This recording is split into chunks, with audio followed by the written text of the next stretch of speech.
Hello দর্শক, সবাইকে সালাম এবং শুভেচ্ছা জানিয়ে শুরু করছি আজকের টাইম এক্সক্লুসিভ অনুষ্ঠানের শুরুতেই আমরা অত্যন্ত মর্মাহত এবং দুঃখের সাথে জানাচ্ছি যে নেপালে ভূমিধসে নিহত হয়েছে 157 জন এবং নিখোঁজ আছে 4 শতাধিক মানুষ। আমরা তাদের সবার নিরাপদ জীবন কামনা করছি এবং যারা নিহত হয়েছেন এই ঘটনায় তাদের আত্মার শান্তি কামনা করছি। যাই হোক, আজকে যে বিষয়গুলো আলোচনা করবো তা জানাচ্ছি। প্রথমেই আজকের আলোচনার মধ্যে আছে আগামীকাল বাদ মাগরিব। আপনারা জানেন গতকালকে আমরা আলোচনা করেছি ইউসুফ রাজুর জানাজা ব্রুকলিনের বাংলাদেশ মুসলিম সেন্টারে অনুষ্ঠিত হবে, এতে সবার উপস্থিতি কামনা করা হয়েছে। আজকের যে বিষয়টি আলোচনা হবে তা হচ্ছে প্রস্টেট বা মূত্রনালীর যে রোগ, বা যদি আপনার মূত্রনালীতে কোনো ধরনের পেশাবের কোনো সমস্যা হয় তাহলে এটার আগাম সংকেত কিভাবে বুঝবেন এবং এর চিকিৎসা ও প্রতিকার আছে এই বিষয়টি আজকে আলোচনা করব। পেনসিলভেনিয়াতে শুরু হচ্ছে বইমেলা, কি থাকছে সেই অনুষ্ঠানগুলোতে এই বিষয়টি আলোচনা করব। ফেসবুক ও ইনস্টাগ্রাম, টিকটক এবং বিভিন্ন সামাজিক যে যোগাযোগ মাধ্যম রয়েছে এই যোগাযোগ মাধ্যমগুলোতে অপ্রাপ্তবয়স্ক কিশোরী যারা তাদের যে আসক্তি, এই আসক্তির উপর আমরা আলোচনা করব এবং এই আসক্তি থেকে কীভাবে তারা মুক্তি পেতে পারে এবং এর বিরুদ্ধে ফেসবুকের বিরুদ্ধে একটি মামলা হয়েছিল। মামলাতে প্রায় $20 বিলিয়ন ডলারের ক্ষতিপূরণ দিতে রাজি হয়েছে ফেসবুক। এই বিষয়টি আজকে জানব। ছোট যারা তারা কিভাবে নিরাপদ থাকতে পারে আর্টিফিশিয়াল ইন্টেলিজেন্সের যে আসক্তি থেকে এই বিষয়টি আজকে আমরা জানব। নিউ ইয়র্ক সিটি স্কুল খুলছে 10 সেপ্টেম্বর। কী ধরনের চ্যালেঞ্জ আসতে পারে শিক্ষার্থীদের সামনে এই বিষয়টি আলোচনা করব। আর সর্বশেষ যে বিষয়টি ইন্টারেস্টিং, ওয়ার্ল্ড কাপ যে ফুটবল হলো, নিউ ইয়র্ক নিউ জার্সি প্রায় $3.5 বিলিয়ন আপনার ইনকাম করেছে 2 স্টেট। এক্ষেত্রে এটা বলেছেন। আজকে অতিথি যারা আছেন তাদের মধ্যে থাকবেন ডক্টর জিয়াউদ্দিন আহমেদ, ডক্টর মেহেদি হাসান, শেখ আল মামুন এবং সাথে আছেন নাজমুল হাসান। শুরু করব দিনের আপডেট জানাচ্ছেন নাজমুল হাসান। তার আগে যারা ফেসবুকে আছেন আশা করি অনুষ্ঠানটি শেয়ার করবেন। নাজমুল হাসান, যাচ্ছি আপনার কাছে। ধন্যবাদ আবু তাহের এবং ধন্যবাদ টাইম টেলিভিশনের সকল দর্শক শ্রোতা এবং প্যানেলিস্ট। আজ বুধবার আগস্ট মাসের 26 তারিখ। নেপাল ও চীনে আকস্মিক বন্যায় অন্তত 160 জন নিহত হয়েছেন এবং শত শত মানুষ এখনো নিখোঁজ রয়েছেন। তবে এই ভয়াবহ বন্যার পর নিখোঁজ শত শত মানুষের মধ্যে এই পর্যন্ত 54 জন আমেরিকান নাগরিকও রয়েছেন এবং আরো বেশ শত শত আহত হয়েছেন সেখানে বন্যায়। আজ বুধবার নেপাল ও চীনের সীমান্তবর্তী এলাকায় আকস্মিক ভয়াবহ বন্যায় অন্তত এই 160 জনের প্রাণহানি। এখনো পর্যন্ত এই সংখ্যা আরো বাড়তে পারে বলে সাহায্য কর্মীরা আশঙ্কা প্রকাশ করেছেন এবং তাতে বলা হচ্ছে যে এই নিহতদের মধ্যে এবং আহতদের মধ্যে শত শত পর্যটক, শ্রমিক ও অন্যান্য মানুষ এখনো নিখোঁজ রয়েছেন। এই তড়িৎ গতির আকস্মিক বন্যাটি বিভিন্ন জনবসতি এলাকা ভাসিয়ে নিয়ে গেছে এবং কিছু এলাকায় যোগাযোগ ব্যবস্থা অচল করে দিয়েছে। আবহাওয়া বিশেষজ্ঞরা বলছেন বিশেষ করে তাপমাত্রা বৃদ্ধির ফলে হিমালয় অঞ্চলে হিমবাহ থেকে তুষার ধসের কারণে ক্লাইমেট এফেক্ট যেটাকে আমরা বলে থাকি, সেই ক্লাইমেট এফেক্টের কারণে সেটি হচ্ছে যে জলবায়ুর যে পরিবর্তন, সেই পরিবর্তনের ফলে হিমবাহ যেটাকে আমরা গ্লেসিয়ার বলে থাকি হিমালয় এলাকার, সেখান থেকে সেই অঞ্চলে তাপমাত্রা বৃদ্ধির কারণে গ্লেসিয়ার গুলো ধীরে ধীরে গলতে শুরু করে এবং সেখানে এর ফলে এই তুষার ধসের সৃষ্টি হয় এবং তার কারণেই এই বন্যার ঘটনা ঘটেছে বলে বিশেষজ্ঞরা ধারণা করছেন। নেপাল পুলিশ অন্তত 157 জনের মৃত্যুর কথা নিশ্চিত করেছে। অন্যদিকে চীনের রাষ্ট্রীয় সম্প্রচার মাধ্যম সিসিটিভি আজকে জানিয়েছে যে সীমান্তের কাছে তিব্বত অঞ্চলের গিরং কাউন্টিতে অন্তত 3 জন নিহত ও 265 জন এখনো নিখোঁজ রয়েছেন চীনের হিসাবে। যুক্তরাষ্ট্রে মধ্যবর্তী নির্বাচন যখন ঘনিয়ে আসছে, আগামী নভেম্বরে এটি হবে, আর মাত্র মাস কয়েক বাকি রয়েছে, ঠিক তখনই ডেমোক্রেটিক দলীয় স্টেট কর্মকর্তারা নতুন করে আইনি চ্যালেঞ্জ জানানোর উদ্যোগ নিলেও আজ বুধবার বোস্টনের যুক্তরাষ্ট্রের ডিস্ট্রিক্ট জাজ, যিনি একজন ফেডারেল বিচারক, সেই ডিস্ট্রিক্ট জাজ ইন্দিরা তালওয়ানি ভারতীয় বংশোদ্ভূত নিশ্চিতভাবে, যিনি একজন ফেডারেল বিচারক, ডাকযোগে অর্থাৎ মেইলিং ভোটদান সীমিত করার বিষয়ে প্রেসিডেন্ট ট্রাম্পের নির্বাহী আদেশের উপর থাকা একটি বড় বাধা অপসারণ করে দিয়েছেন। সুপ্রিম কোর্ট প্রেসিডেন্ট ট্রাম্পের পক্ষে একটি পদ্ধতিগত প্রসিডিউরাল রায়, যেটাকে বলা হয়, রায় দেওয়ার পর ঠিক দুদিন পরে আইনি লড়াইয়ের নতুন এই পর্বটি শুরু হয়েছে। এর ফলে কংগ্রেসের নিয়ন্ত্রণ নিয়ে গুরুত্বপূর্ণ এই মধ্যবর্তী নির্বাচনের আগেই বিষয়টি আবারও সুপ্রিম কোর্ট অর্থাৎ সর্বোচ্চ আদালতে সামনে উঠে আসতে পারে। এই বিষয়টি আবারও আগামী সপ্তাহে মেইলিং যোগে অর্থাৎ ডাকযোগে ভোট দেওয়ার জন্য প্রথম ব্যালট গুলো পাঠানোর শুরু হওয়ার কথা রয়েছে। যদিও বোস্টনে যুক্তরাষ্ট্রের ডিস্ট্রিক্ট জাজ ইন্দিরা তলবানি নভেম্বরের নির্বাচনের বিষয়ে ট্রাম্পের নির্দেশ বাস্তবায়নের ক্ষেত্রে ইউএস পোস্টাল সার্ভিসের উপর আরোপিত নিষেধাজ্ঞা তুলে নিতে সম্মত হয়েছিল। অর্থাৎ পোস্টাল সার্ভিসের উপরে যে নিষেধাজ্ঞা দেওয়া হয়েছিল এই মেইলিং ভোট প্রদানের ক্ষেত্রে, সেটি এখন প্রত্যাহার করে নিয়েছেন এই বিচারপতি। এবং বিচারপতি ইন্দিরা তালবানি আরো উল্লেখ করেছেন যে সুপ্রিম কোর্টের রক্ষণশীল অর্থাৎ কনজারভেটিভ সংখ্যাগরিষ্ঠ অংশ যখন রায় দেয় যে অন্য একটি মামলায় তার দেওয়া অনুরূপ নিষেধাজ্ঞাটি ছিল অকাল বা সময়ের আগেই দেওয়া, তখন তিনি এমন পদক্ষেপ নিতে বাধ্য হয়েছেন। তা সুপ্রিম কোর্ট রায় দিয়েছিল যে এটি অকালে সিদ্ধান্ত নিয়েছেন ইন্দিরা তালবানি, তারই পরিপ্রেক্ষিতে তিনি প্রেসিডেন্ট ট্রাম্পের এই নির্বাহী আদেশটি কার্যকর হওয়ার পরটি সুগম করেছেন।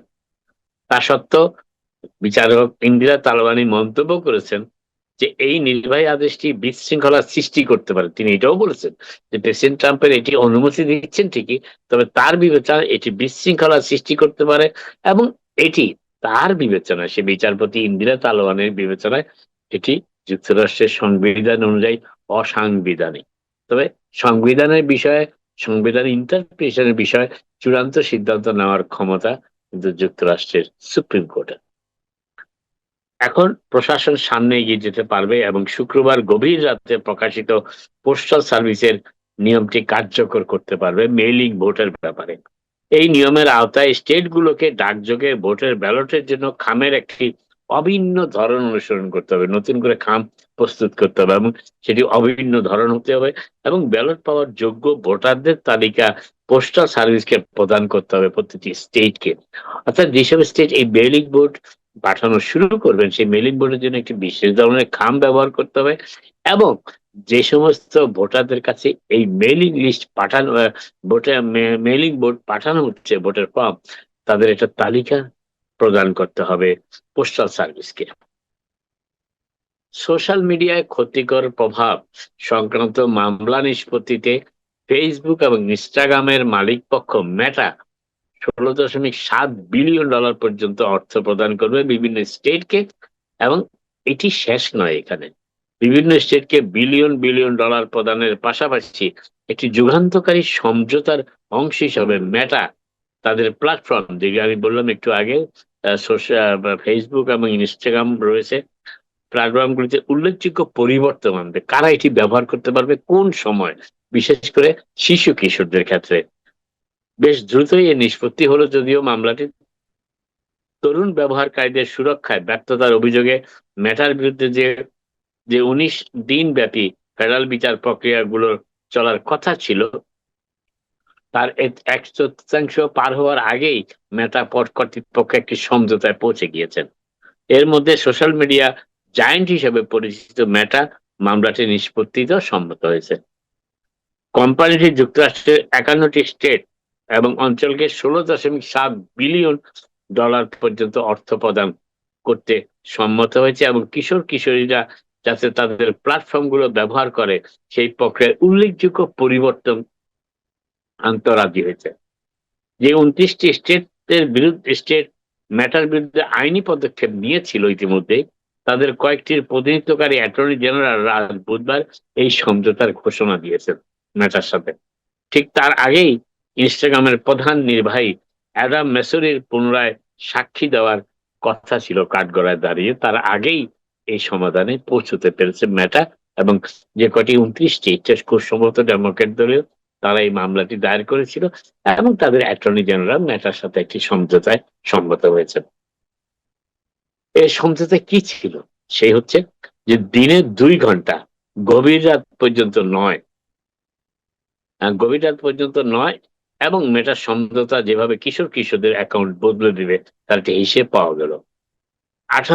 প্রায় 18 বিলিয়ন ডলার এই সমঝোতার ফলে কিশোর কিশোরীদের ইনস্টাগ্রাম ও ফেসবুক ব্যবহার ক্ষেত্রে স্ক্রিন টাইমের নতুন সময়সীমা, নোটিফিকেশন বন্ধ রাখার ব্যবস্থা এবং অন্যান্য পরিবর্তন আসবে। 18 বিলিয়ন ডলার একটি জন্য এবং সেটা এমন কিছু পরিবর্তন কার্যকর করতে বাধ্য করা হবে, মেটা কর্তৃপক্ষ বাধ্য হবে, যা কিশোর কিশোরীদের ইনস্টাগ্রাম ও ফেসবুক ব্যবহারের পদ্ধতিতে বড় ধরনের পরিবর্তন আনবে। স্ক্রিন টাইম ব্যবহারের সময়সীমা নির্ধারণ, গভীর রাত ও স্কুল চলাকালীন সময় অ্যাপ ব্যবহারের উপর স্বয়ংক্রিয় নিষেধাজ্ঞার মতো নতুন পদক্ষেপগুলি যে লক্ষ্য, তা হচ্ছে কিশোর কিশোরদের অতিরিক্ত ব্যবহারের ক্ষতিকর প্রভাব থেকে সুরক্ষা দেওয়া। এই হচ্ছে ফেসবুক এবং ইনস্টাগ্রামের নতুন নীতিমালা কার্যকর করতে যাচ্ছে মেটা কর্তৃপক্ষ শিশু কিশোরীদেরকে এই সাইবার ক্রাইম কিংবা এই যে ক্ষতিকর ব্যবহার আছে সোশ্যাল মিডিয়ার, তা থেকে সুরক্ষা দেওয়ার জন্য। ফেডারেল সংস্থা ইমিগ্রেশন অ্যান্ড কাস্টম এনফোর্সমেন্ট বা আইস এর সাথে সহযোগিতা সীমিতকারী নিউ ইয়র্ক স্টেটের আইনের কাছে শেষ পর্যন্ত নথি স্বীকার করলেন। নিউ ইয়র্ক স্টেটের আসন্ন গভর্নর নির্বাচনে রিপাবলিকান পার্টি প্রেসিডেন্ট ট্রাম্পের সমর্থিত ও বর্তমানে Nassau County executive Blakeman, তিনি নিউ ইয়র্ক স্টেট আইসের সাথে সহযোগিতার ব্যাপারে যে নতুন আইনটি কার্যকর করেছে সেটির ব্যাপারে তিনি মেনে নিতে মেনে নিতে কথা মেনে নিয়ে নথি স্বীকার করেছেন যে তিনি স্টেট আইনটি মেনে চলবেন। তবে নিউ ইয়র্কের Republican Nassau County executive Blackman আজ বুধবার একটি স্টেট আইনের কাছে নথি স্বীকার করে তিনি এই আইনের ফলে ফেডারেল অভিবাসন কর্তৃপক্ষের সাথে তার আনুষ্ঠানিক অংশীদারিত্বের অবসান ঘটছে। এর মাধ্যমে তিনি গভর্নর হিসেবে তার প্রতিনিধি ডেমোক্রেটিক গভর্নর ক্যাথি হকুলের সাথে আইনি সংঘাত থেকে সরে এলেন। আইনি সংঘাতে তিনি যাননি ব্ল্যাকম্যান। এক সংবাদ সম্মেলনে ব্ল্যাকম্যান জানান যে তিনি পুলিশ কর্মকর্তাদের নির্দেশ দিবেন যেন তারা যখনই সম্ভব কথাটা গুরুত্বপূর্ণ, যুক্তরাষ্ট্রের ইমিগ্রেশন কাস্টম এনফোর্সমেন্টের এজেন্টদের সাথে সহযোগিতা করেন। গভর্নর হকুল চাচ্ছেন সহযোগিতা কেউ করবেন না, ব্ল্যাকমেল বলছে সহযোগিতা করবেন যতটুকু সম্ভব।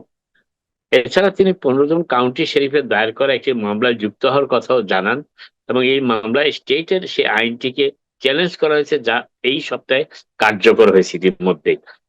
ব্ল্যাকম্যান আরো বলেছেন যে এই আইনটি লেখা হয়েছে অতীত, বর্তমান ও ভবিষ্যতের ভুক্তভোগীদের রক্ত দিয়ে। আমি আইন শৃঙ্খলায় বিশ্বাসী একজন কাউন্টি এক্সিকিউটিভ। আমি আইনের শাসনে বিশ্বাস করি, এমনকি যখন আইনটি খারাপও হয়। আর এটি অত্যন্ত খারাপ ও বিপজ্জনক একটি আইন, যে আইনের কথা আমরা বলছি, যেটি কার্যকর হয়েছে, যে আইনের মাধ্যমে নিউ ইয়র্ক স্টেটের কোনো কাউন্টি, কোনো পুলিশ বিভাগ আইসের সাথে সমঝোতা সহযোগিতা করতে পারবে না। ব্ল্যাকম্যান সেই পদ থেকে সরে আসছেন, তবে তিনি আইনে সহযোগিতা করবেন না এমনটি ঘোষণা দিচ্ছেন না। নিউ ইয়র্ক স্টেটের এই আইনটি স্থানীয় পুলিশ এবং আইসের সাথে 287G যে আইন রয়েছে সেই বিষয়ক আনুষ্ঠানিক সহযোগিতামূলক চুক্তিকে নিষিদ্ধ করেছে। অর্থাৎ স্টেট আইনে বলা হচ্ছে যে স্টেটের কোন আইন শৃঙ্খলা প্রতিষ্ঠানের কর্মকর্তারা সেই 287G আওতায় ফেডারেল সরকারকে যে সহযোগিতা করার কথা রয়েছে সেটি তারা করবেন না। স্টেট আইন এমন ভাবে পাশ করা হয়েছে। এই চুক্তির আওতায় স্থানীয় কর্মকর্তারা ইমিগ্রেশন সংক্রান্ত আইন প্রয়োগের কাজ করতে পারতেন এই 287G মাধ্যমে, যেটি এখন আর পারবেন না, যার মধ্যে ছিল কাগজপত্রের অভিবাসীদের আটক করা এবং ফেডারেল ডাটাবেস বা তথ্য ভান্ডার ব্যবহারের সুযোগ পাওয়া, সেটি তারা পাবেন না। বিশ্বজুড়ে এবার আসছে, বিশ্বজুড়ে যুক্তরাষ্ট্রের ভিসা ইন্টারভিউ আপাতত বন্ধ রেখেছে ট্রাম্প প্রশাসন। তবে কবে থেকে এটি আবার চালু হবে সেই ব্যাপারেও কোনো স্পষ্ট ধারণা দেওয়া হয়নি। যুক্তরাষ্ট্রের দূতাবাস বা উপদূতাবাসের তরফে ইতিমধ্যে ভিসা আবেদনকারীদের ইমেল পাঠিয়ে ইন্টারভিউ স্থগিতের বিষয়টি জানিয়ে দেওয়া হয়েছে। তবে ইন্টারভিউ নতুন কোনো তারিখ দেওয়া হচ্ছে না এখনই। আজ বুধবার ঘোষিত এই পরিবর্তনগুলো প্ল্যাটফর্মগুলোতে এই এবং এতে বলা হচ্ছে যে যারা যে সমস্ত তাদের এই আইস এবং যেটি তারা বলার চেষ্টা করেছে সেটা হচ্ছে যে ইন্টারভিউটি আপাতত অনুষ্ঠিত হচ্ছে না, কোনো অনির্দিষ্টকালের জন্য পজ অর্থাৎ স্থগিত রাখা হয়েছে। কবে আবার শুরু হবে সেটি তারা বলেনি। তবে কেন তারা এটি করেছে তারা বলছে দূতাবাসের যুক্তরাষ্ট্রের সকল দূতাবাস, উপদূতাবাসে কনসুলার কর্মীদের বিশেষ ট্রেনিং এর ব্যবস্থা করা হচ্ছে একই সাথে, এবং সেই জন্যই এই ভিসা স্থগিতের সিদ্ধান্তটি গ্রহণ করেছে স্টেট ডিপার্টমেন্ট। আরেকটি কথা হচ্ছে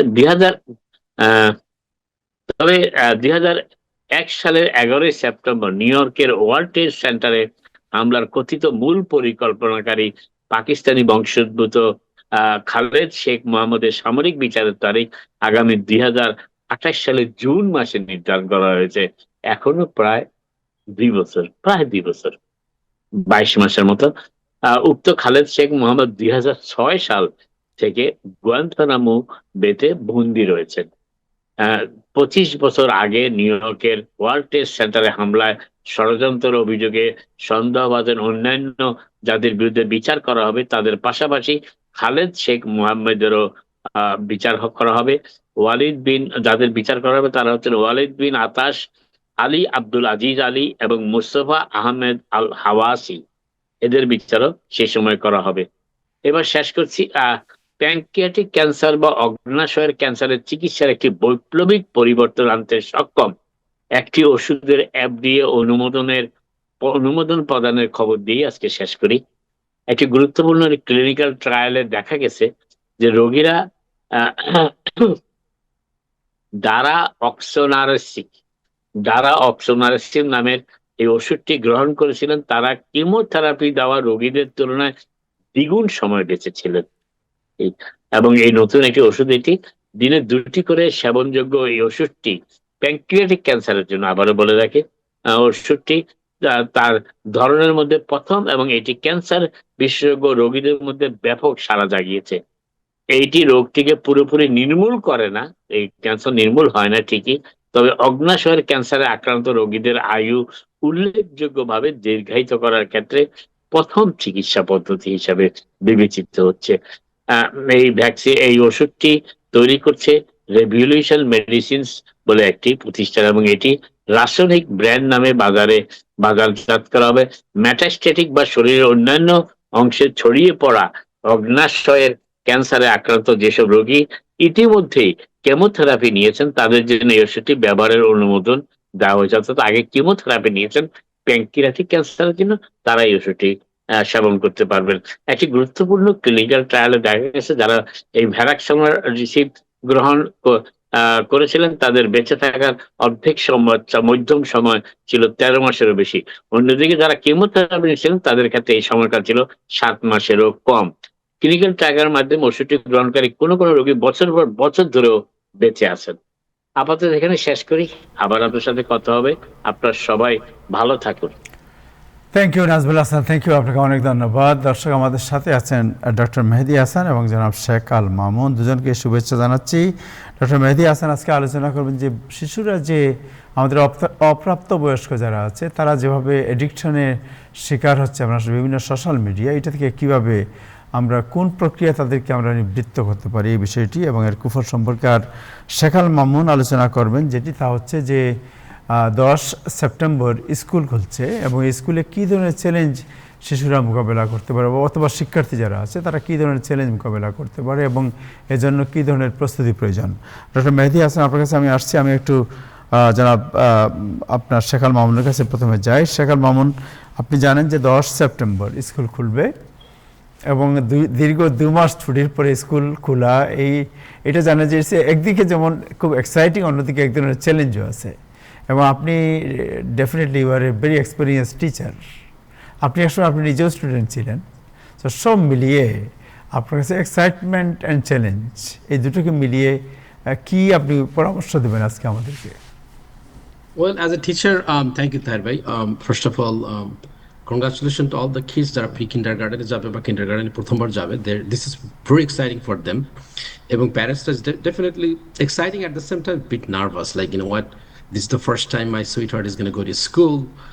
তারা কিভাবে ম্যানেজ করবে friendship, break, all these things. So it's a bit challenging for them, but hopefully our teachers are really well trained. They know how to deal with this youngster. তারা যখন স্কুলে যাবে তাদের রুটিনটা তারা ভালো করে তারা সেগুলো টিচার তাদেরকে ট্যাকল দিতে পারবে বলে বিশ্বাস করি, হ্যাঁ। But at the same time they're definitely nervous. তারা একটু বাপ মাকে আব্বা আমাকে ছেড়ে যাবে স্কুল ক্লাসরুমে, সো তাদেরকে আশ্বস্ত করতে হবে যে we are here, you are going to school and it's going to be a lot of fun, and after that we come and we'll pick you up. সেটা হচ্ছে একদম কিন্ডারগার্টেন বা প্রি কিন্ডার যারা ভেরি ইয়াং তাদের জন্য। As a teacher, definitely it's as usual. It's going to be a lot of conference, a lot of workshop, a lot of training, set up your classroom. Yeah, definitely I'm moving forward to welcome my students. আর যেসব বড় বাচ্চারা আছে তাদের জন্য আমাদের we have to do some shopping. We have to really buy all the supplies they need, especially যারা high স্কুলে যাবে। আমি হাই স্কুল ম্যাথ টিচার, তাদের কিন্তু algebra 1 geometry জন্য they need TI-84 calculator, graphing calculator. They could also use something is called Desmos graphing calculator online, because most of the kids going to have the device from the school, either iPad or laptop or any other Chrome devices. But beside that, I recommend everybody should have their own, laptop or iPad for research purpose, for doing the homework, buying the other folders, notebooks, supplies, book bags, and children. আমরা হয়তো অনেক সময় প্যারেন্টসরা বলি যে, I like this one, this color is better, this color is better, but you know what? Let them grow their own taste sometimes. Let them select their own book bag. It reflects their personality, so it's okay. So let them enjoy, let them have fun with that. These are the basic things. Also, এখন আরেকটা যেটা problem হচ্ছে যে after this long 2 months, everybody went to sleep really late. They tend to wake up a little late because there's nothing to do tomorrow morning. But this habit needs to change. So since তাদেরকে খুব early উঠতে হবে, they have to take the bus. যেসব বাচ্চারা বাস নিবে বা প্রথমবার মতো বাস নেবে, যারা 7th grade উঠবে, parents should go to the bus stop, see the location and approximately how long it's going to take. All those things, they should do some homework on this purpose, because বাস নেওয়াটা it's bit hectic. অনেক সময় প্রথম দিন দেখা যাচ্ছে যে বাস অনেক সময় যে টাইমের কথা বলা হয়েছে তার থেকে 10 মিনিট পরে আসছে, তখন কিন্তু প্যারেন্টস অনেক নার্ভাস হয়ে যায়।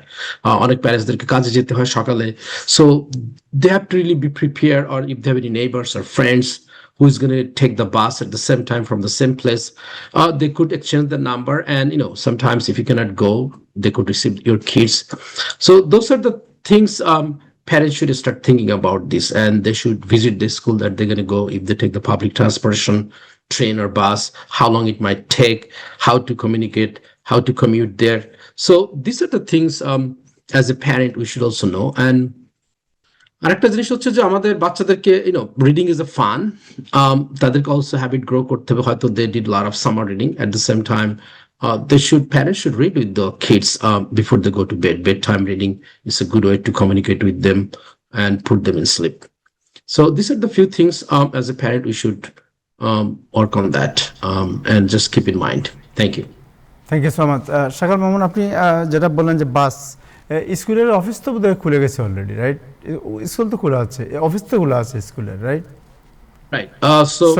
So প্যারেন্টদেরকে যদি স্কুলের অফিসে গিয়ে জিজ্ঞেস করে যে বাস, যেমন ধরেন একজন বললো যে বাসের তো বাস কোম্পানির নাম্বার জানতে হবে, তাদেরকে ফোন করে জানতে হবে বা তাদেরকে জানাতে হবে কিভাবে আসবে না আসবে, রাইট?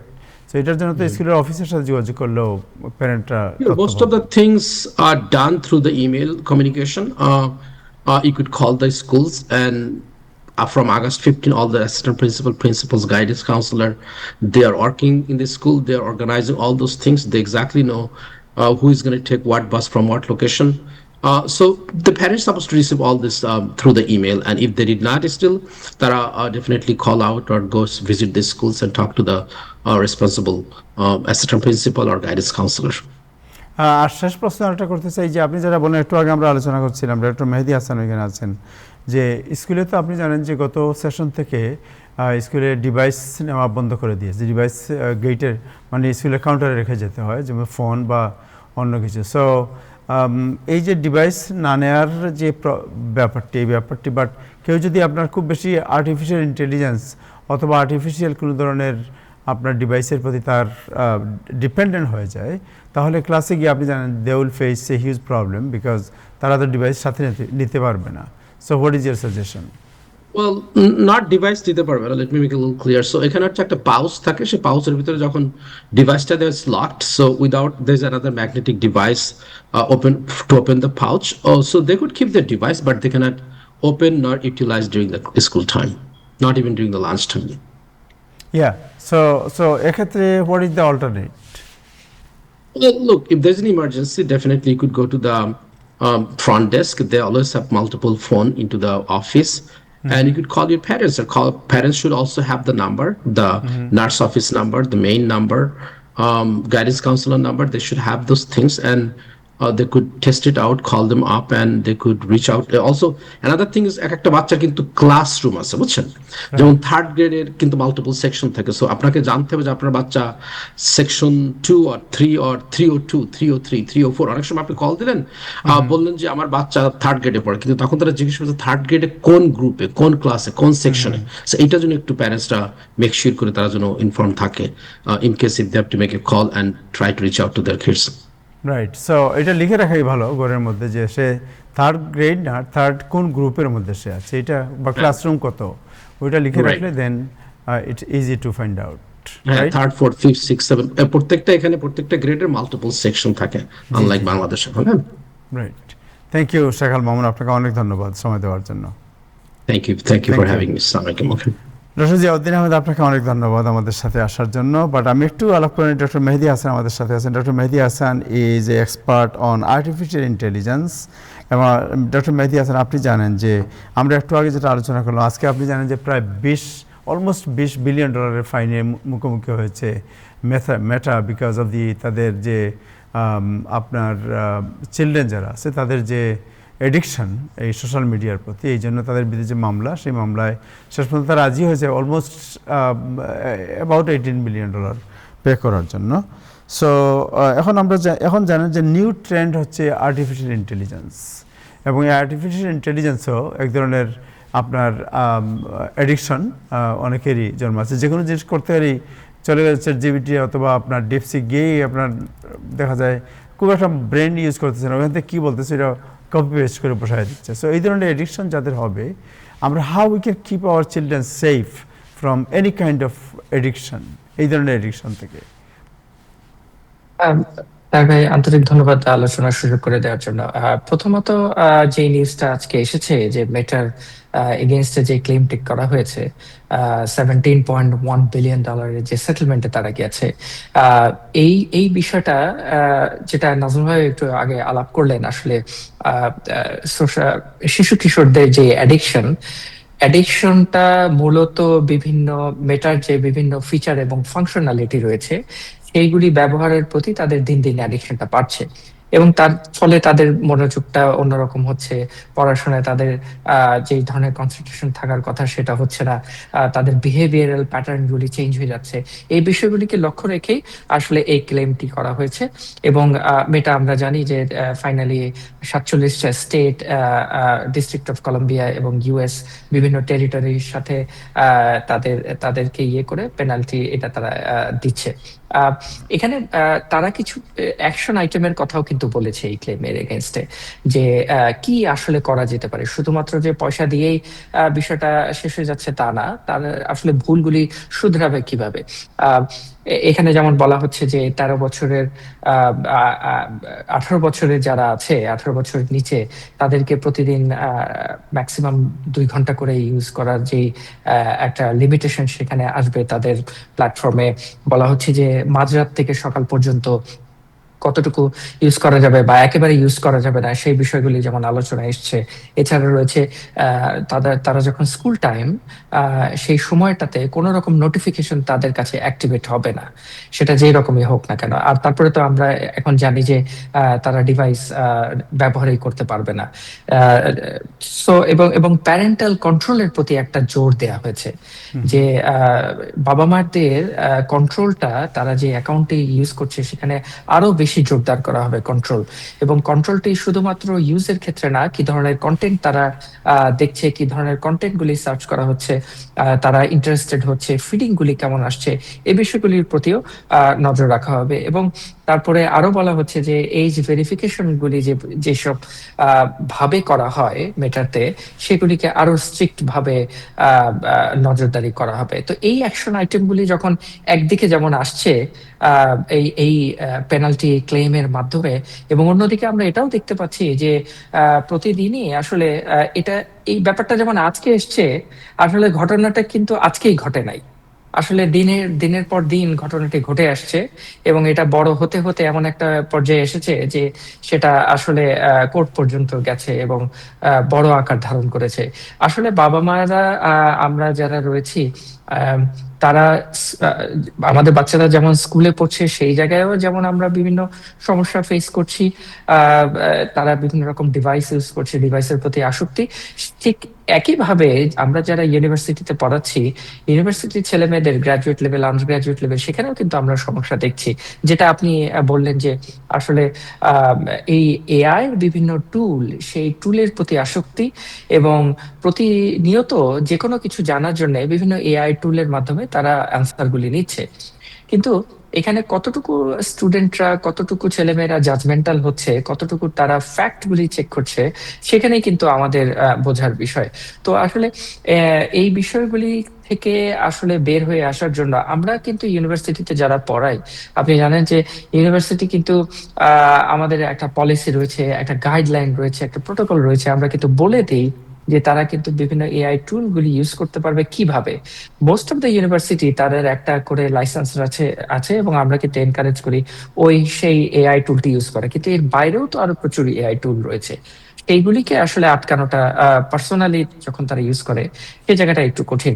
তবে আমি আপনার প্রশ্নের উত্তরে যেটা বলবো সেটা হচ্ছে যে আহ, এই এই এআই টুলগুলি যারা স্টুডেন্টরা ইউজ করছে, ডেফিনেটলি তাদের একটা লিমিটেড টাইম ইউজ করা উচিত।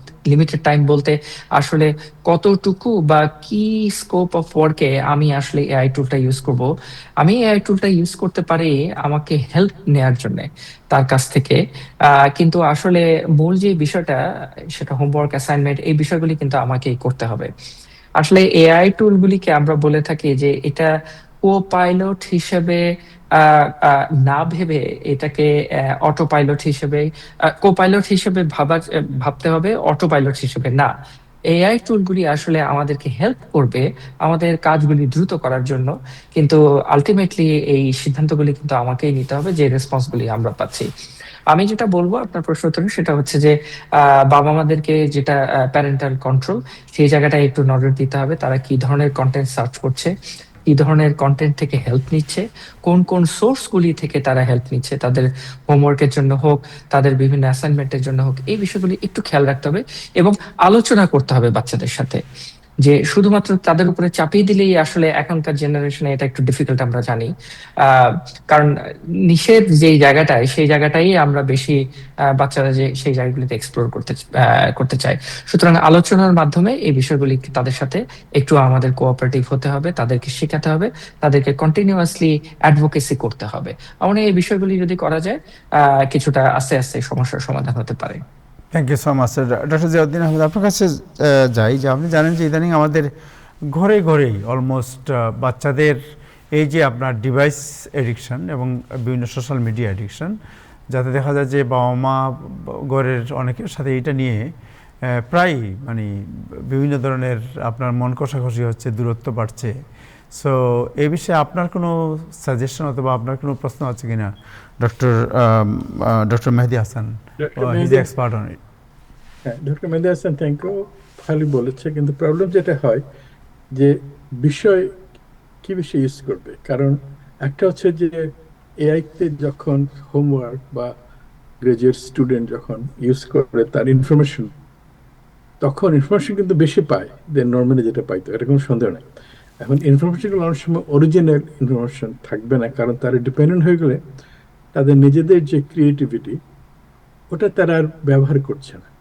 তো এটা হচ্ছে একটা ড্রব্যাক সবার জন্য। সব যারা অন্য অন্য খেলাধুলা গেম ইউজ করে সেটা অন্য জিনিস, ডিস্ট্রাকশন, সেগুলো প্যারেন্টাল দরকার। কিন্তু প্রপারলি যদি কেউ এআই ইউজ করে তাহলে তার জন্য লাভই হবে। কারণ এখন আমি নিজে ইউজ করি অনেক ব্যাপার, এবং আমি দেখি যে অনেক জিনিস আছে তারা ভালো করে পাওয়া যায়, কিন্তু আমি তো সিনিয়র ফিজিশিয়ান, আমি পট করে এগুলো বিশ্বাস করি না। এগুলো নিয়ে আমি জানি কোনটা হুট করে লিখে দিচ্ছে, কিন্তু এটা এক্স্যাক্টলি ওরকম না।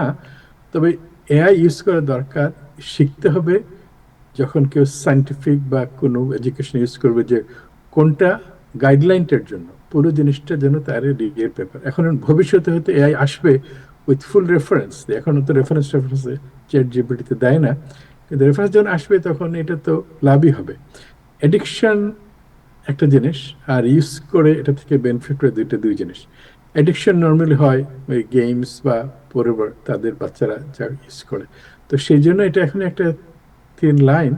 আমি মেহেদী হাসানকে আরেক সময় এনে, আমরাও তাই করি, আমি তো ইউনিভার্সিটির প্রফেসর, আমরাও আমাদের টেম্পোরারি ইউনিভার্সিটির গাইডলাইন আছে কিভাবে এআই ইউজ করবে, কোনটাই অ্যালাউড কোনটা অ্যালাউড না। কিন্তু এগুলো স্টিল এগুলো একটা ফাইন লাইন, মানে এগুলো খুব ডিফিকাল্ট। বাট এনিওয়ে ভবিষ্যতে আমার মনে হয় যে প্রপার, যেমন ডাক্তারদের জন্য একটা এআই বাড়িচ্ছে, লয়ারদের জন্য একটা বের হচ্ছে, আস্তে আস্তে ওইগুলো ফোকাস হচ্ছে, ওইগুলো প্রফেশনালদেরকে হেল্প হচ্ছে।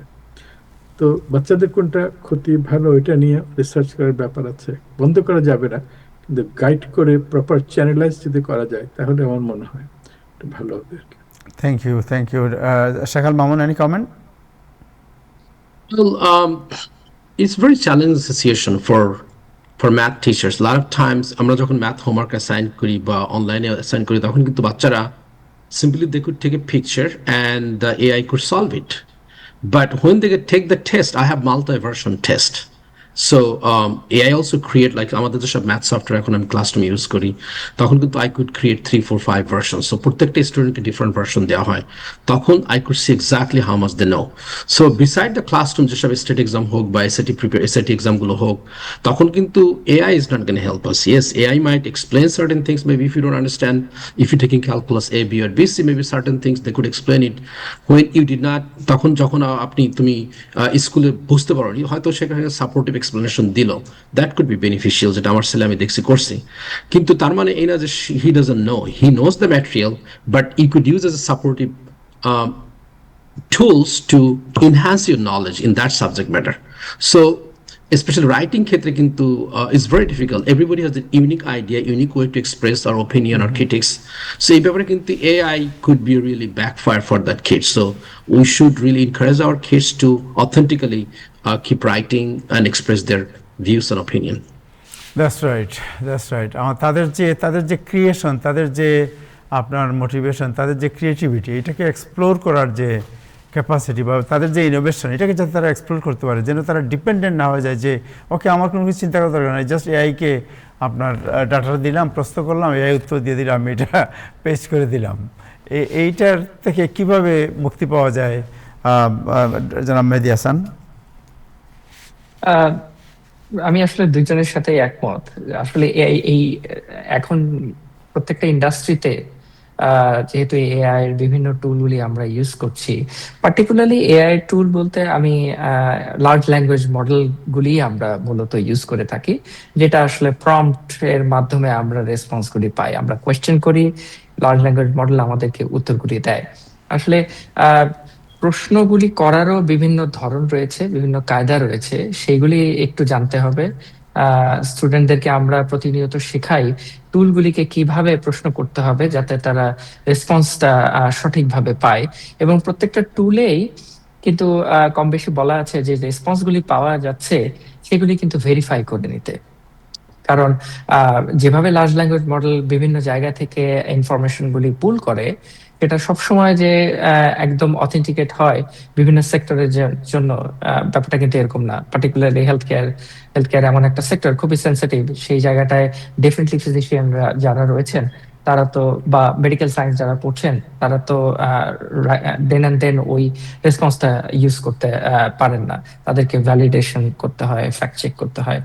আমার মনে হয় যে টুলগুলির সাথে একটু ইউজ টু হওয়া এবং টুলগুলি যেটা করতে পারে সেটা হলো যে আরো চিন্তা ভাবনাটাকে প্রসার করতে পারে, আরো আইডিয়া দিতে পারে, কিন্তু আলটিমেটলি স্টুডেন্টদেরকে নিজেদের কন্ট্রিবিউশনটা করতে হবে, নিজেদের রাইট, ওই জিনিসটা বলছি যে ক্রিয়েটিভিটি রাখতে হবে। জি। Thank you so much, thank you.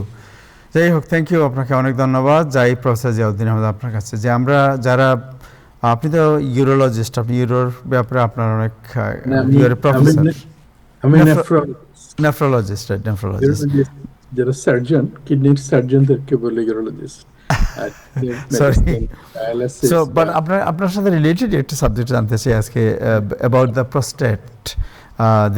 এই যে প্রস্টেটের আপনার যে অনেকেই দেখা যায় যে একটু বয়স যখন বাড়া শুরু হয় তখন প্রস্টেটের আপনার সিগন্যাল বাড়তে থাকে এবং অনেকেই বুঝেন না যে আসলে কি হচ্ছে। সো আপনি কি একটু বেসিক আইডিয়া বলবেন যে হোয়াট ইজ দ্য সিগন্যাল, যে কি সিগন্যাল শুরু হলে তাদের বুঝতে হবে যে I should go to the doctor and see the doctor of my prostate health? Right.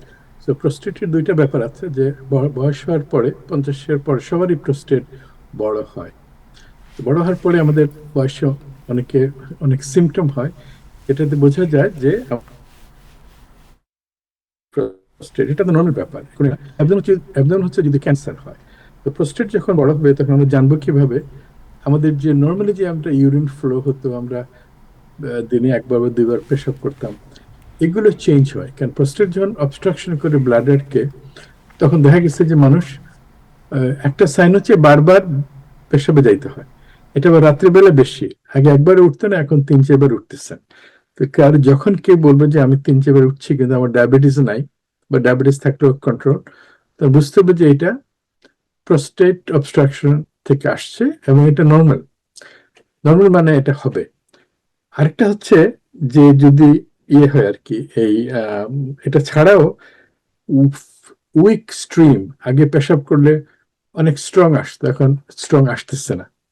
আরেকটা হচ্ছে যে বাথরুমে পেশাব করার পরে মনে হয় যে পুরো এমটি হয় নাই, আবার বসে থাকতে হয়। তো এই জিনিসগুলো মানে হচ্ছে যে পেশাবের যে রাস্তাটা, ওটার মধ্যে প্রস্টেট একটা অবস্ট্রাকশন তৈরি করছে ব্লাডারের পরে।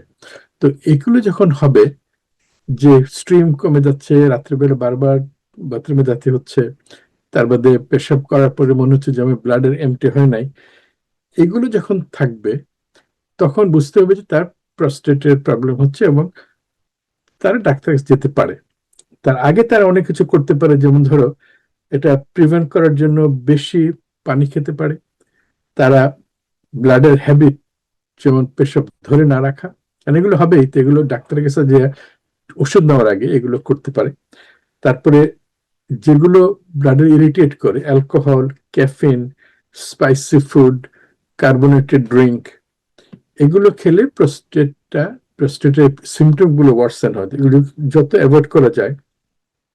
তার মধ্যে মেডিটেরিয়ান ডায়েট, ফিশ খাওয়া, tomato, olive oil, broccoli, green গুলো খাওয়া, কম রেড মিট খাওয়া, কম ফ্যাটি মিল্ক খাওয়া, এগুলো প্রস্টেটকে হেল্প করে প্রস্টেট এনলার্জ হতে।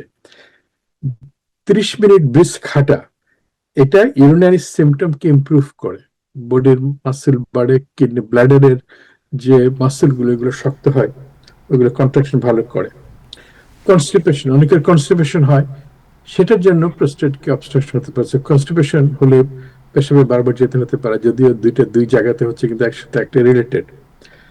ওষুধ, অনেকে আমরা ওষুধ খাই, যেমন সর্দির জন্য ডিকনজেস্টেন্ট, অ্যান্টিহিস্টামিন, এগুলো খেলেও কিন্তু প্রস্টেটের যে সিমটম ওইগুলো কিন্তু বাড়ে। তো ওইগুলো যদি আমরা করি যতক্ষণ আটকানো যায়, তারপর যখন দেখা যাচ্ছে যে না আমার বেশি অসুবিধা হচ্ছে, তখন 2টি ওষুধ আছে ডাক্তার ওটা দেয়, যে এটা দিলে অনেকেই অনেক দিন ভালো থাকে না, 100% ভালো হয় না, কিন্তু কষ্ট কম হয়। এটা হচ্ছে, তারপরে যদিও না কমে তখন অপারেশন করা। অপারেশন গুলো খুব বড় কিছু না। তো প্রস্টেটের ব্যাপারটা হচ্ছে normal progression of the prostate, symptom হবে, আমরা চেষ্টা করব সিমটম কমাতে, ডাক্তার ওষুধ দেবে, ওষুধের কাজ না হলে অপারেশন। এটা হলো নর্মাল, এটাকে বলি আমরা বেনাইন প্রোস্টেটিক হাইপারপ্লেসিয়া। আরেকটা হচ্ছে প্রোস্টেট ক্যান্সার, সেম সিমটম হবে, তার এক্সট্রা কি হবে, ব্লাড যাবে, হঠাৎ করে ব্লাড গেল, তারপর দেখা গেল যে তার বোনে পেইন হচ্ছে, কারণ প্রোস্টেট ক্যান্সার হলে হাড্ডির মধ্যে চলে যায় ক্যান্সার যখন খারাপ হয়। তো এগুলোর জন্য যারা ফ্যামিলিতে প্রস্টেট ক্যান্সার আছে তাদের 45-এর উপর হলে অথবা 50-এর উপরে যারা, তাদের ডাক্তারের কাছে গেলে তারা পিএসএ বলে একটা টেস্ট আছে, ওই টেস্টটা করলে ক্যান্সার হয়েছে কিনা প্রস্টেটে এটা দেখা যাবে। কারণ এমনি তো সিমটম সবারই হবে, কিন্তু ক্যান্সার আছে কিনা, তো ওইটা যদি 4-এর বেশি হয় তখন সন্দেহভাজন হয়। কিন্তু বয়সের সাথে সাথে যদি কেউ 70 বছর বয়স হয় তার 6ও হতে পারে।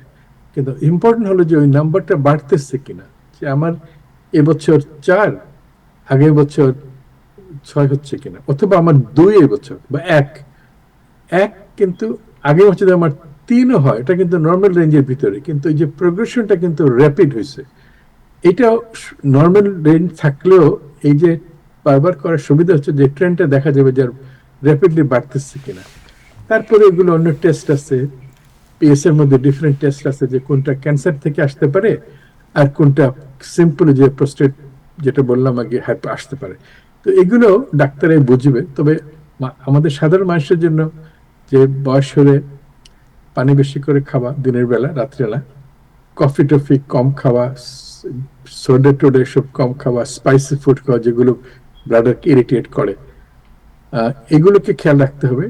আর যদি দেখা যায় যে এটা করার পরে বেশি কষ্ট হচ্ছে, তখন ডাক্তারের কাছে যাইতে হবে, এবং গেলে তারা ওষুধ দেবে প্রথমে, ওষুধ অনেক ভালো হয়। ডাক্তার তখন ক্যান্সারেও টেস্ট করবে, পিএসএটা করবে। তো সেটা একসাথেই হবে, একই সাথে দুইটা জিনিস হবে আর কি। আর কোনো স্পেসিফিক প্রশ্ন আছে? জি, সো আপনি যেটা বললেন যে পানি বেশি খাওয়া, রাইট? সো পানি বেশি বলতে হাউ মেনি গ্লাস? 2 লিটারের মতো।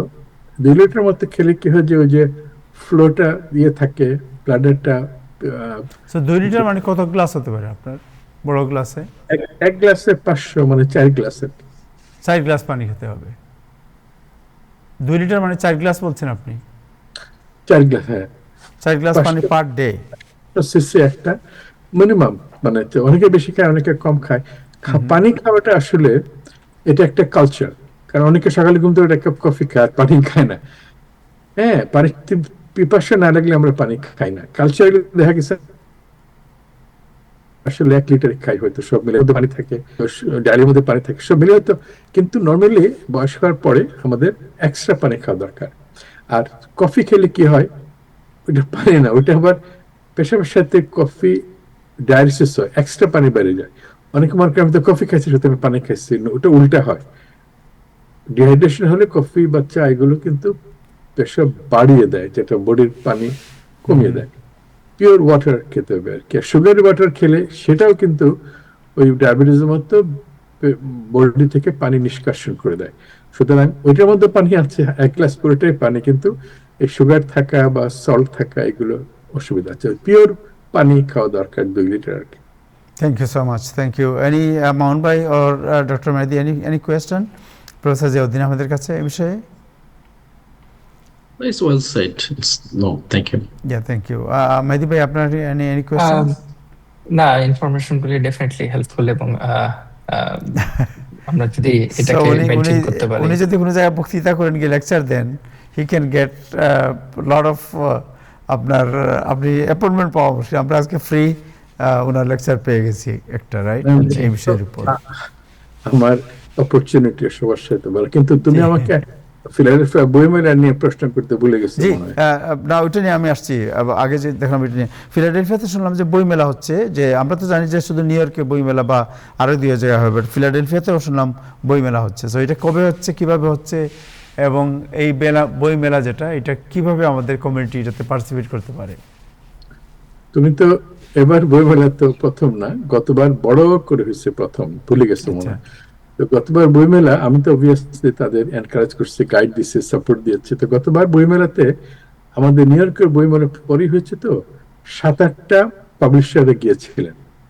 তো তাতে গিয়ে অনেক লোক বই কিনতে পারছে। তাহলে যেহেতু আমি নিউ ইয়র্কে বইমেলা করি, ওদেরকে গাইড করেছি কিভাবে স্বরচিত কবিতা, লেখকদের বই আনবে, ডিসকাশন করে, এগুলো আমাদের এখানকার প্যাটার্ন। তো ওটা খুব ভালো হয়েছিল।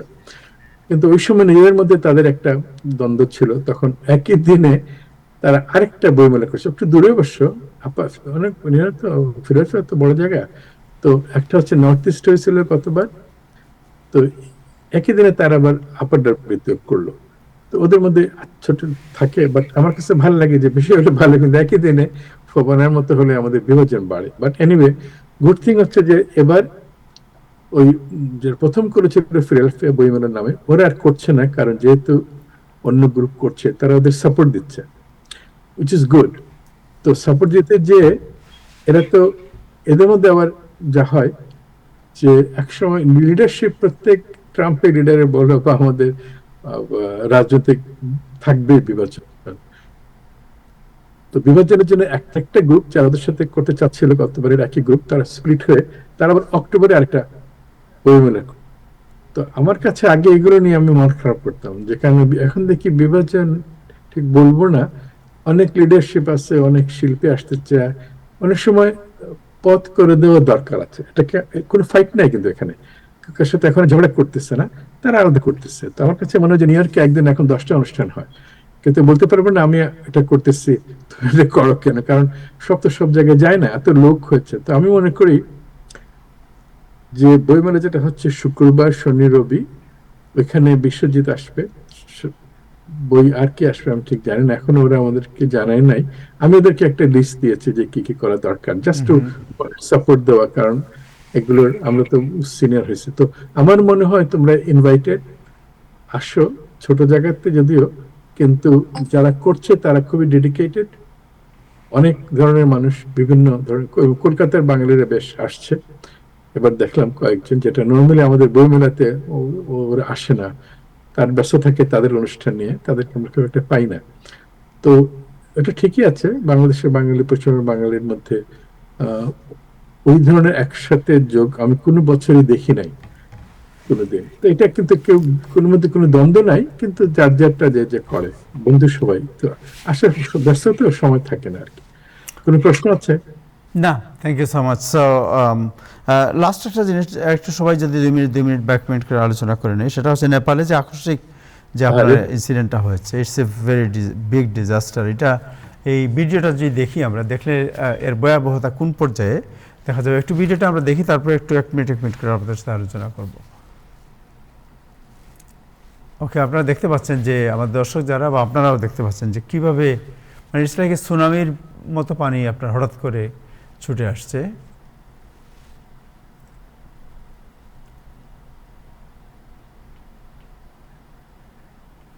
এটা বরফ গলে আপনার হিমালয়ের পানি,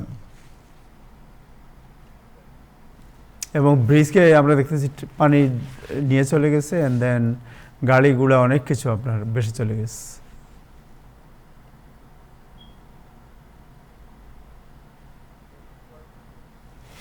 সাদিক ভাই, আপনার কাছে জানতে চাই যে এই যে ঘটনা ঘটলো, রাইট, এটা তো ধরেন এই যে গ্লোবাল ওয়ার্মিং যেটা বলা হচ্ছে, গ্লোবাল ওয়ার্মিংয়ের এফেক্ট আরও হতে পারে। সো এই বিষয়ে মানে আমরা তো যারা এখানে আমেরিকা আছে, আমরাও কিন্তু সেফ না, আমাদের এখানেও যে কোনো সময় যে কোনো ডিজাস্টার করতে পারে। Global warming is all over. So এই যে নেপালের এই ঘটনা নিয়ে আপনার কোনো কমেন্ট? কমেন্ট তো এটাই হচ্ছে যে, তো এভারেস্ট বা ওটা তো একটা বিরাট সমুদ্র ফ্রোজেন হয়ে আছে, কিন্তু হঠাৎ করে তুমি এটাকে আস্তে আস্তে, ওখান থেকে অনেক নদী আসছে, আমাদের প্রাণ নদী, কিন্তু একসাথে যদি সব গলা শুরু করে, এটা হচ্ছে অনেক জায়গায়, অনেক অ্যান্টার্কটিকা সব জায়গাতে সমুদ্র এরিয়ে বাড়ছে। তো এগুলো আস্তে আস্তে আস্তে আস্তে এগুলো এফেক্ট হবে। এখন আমাদের তৈরি থাকতে হবে যে শহর কেন্দ্রিক যে আরবানাইজেশন যখন আমরা করব, যে পানি যাবার রাস্তা, আমরা পানি যাবার ওই নেপালে ওটা কিছু করা যাবে না, কারণ হিমালয় হয়ে যাচ্ছে, ওদের একদম পাদদেশে, তাদেরকে অন্য চিন্তা করতে হবে। কিন্তু আমাদের দেশে যদি এই যে নদীগুলোকে, আমরা খালগুলোকে খনন করে রাখি, এই খালেদা আশরাফ যে বক্তৃতা দিল সেদিন আমাদের ওখানে, সে তো নগর আর্কিটেক্ট, তো সে বলতেছিল একটা কথা যে পুরো বাংলাদেশটা একটা ডেল্টা। এখন এটাকে আমরা বাদ না দিয়ে যদি আমরা এটাকে খোদাই করে দেই, তাহলে জলটাকে আমাদের শহরের ভিতর থেকে এটা অ্যাডভার্সারি না হয় অ্যাডভান্টেজ হবে, কারণ এটাকে আটকানো যাচ্ছে না। আমরা আটকায় এক বিল্ডিং বানাই, তো আমাদের তো জলাবদ্ধ হবে, কিন্তু যখন আমরা জল আসতেছে যাওয়ার রাস্তা করে দিতে, ওই জলটার জন্য আমরা ওখানে ট্রান্সপোর্টেশন করতে পারি, অনেক কিছু করা সম্ভব। নগরের মধ্যে জল যদি ঢুকে, অনেক বড় বড় খাল হয়, খালের পাশে তুমি গাছ লাগাতে পারো। তো আমাদের এই যে এটা হচ্ছে, বন্যা হচ্ছে, বন্যাকে আটকাবার জন্য নদী বা যেসব জলপথ আছে এগুলোকে বড় করতে হবে। জি, ঠিক থ্যাংক ইউ। এইভাবে নেপালে যা হয়েছে সেটা অন্য জিনিস, সেটার মধ্যে আমি নট শিওর কি করা যাবে। Thank you. Doctor Mehedi Hasan, any comment? Um, তার মানে নেপালে যে এই যে রিসেন্ট যে ঘটনাটা আমরা জানি যে আসলে অন্যান্য দেশও যেমন বিভিন্ন রকম টেকনোলজি ইউজ করে, আমি যেহেতু টেকনোলজি মানুষ সেই পয়েন্ট অফ ভিউ থেকে আমি একটু বলি, নেপালও কিন্তু সেই ডিজাস্টার ম্যানেজমেন্টের বিভিন্ন রকম টেকনোলজি ইউজ করে। এর মধ্যে আমি বলতে পারি যে মায়না একটা রয়েছে যে মাল্টি ডিজাস্টার ওয়ার্নিং সিস্টেম, এটাও তারা ইউজ করে।